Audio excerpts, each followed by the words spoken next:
Hey friends, if you encounter error caa20001, there is a more permanent way to sign into Microsoft Teams, then please watch this video. I will guide you through the procedure. So here's what you have to do. Search for press the Windows key and the R key together. This will open the run window. Type the command inetcpl.cpl. Now go to the advanced tab. You'll find a lot of properties here. Scroll down and check if TLS 1.0 or use TLS 1.1 is checked. If these are checked, then let's say these are checked. So uncheck these. These should be unchecked. Then click on apply, then on OK.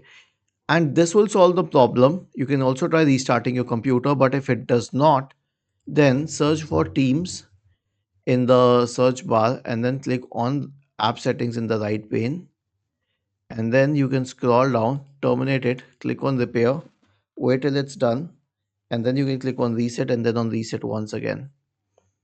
Was this helpful? If yes, then please subscribe to the channel, and if not, then let us know in the comment section of the video on how we could help you further.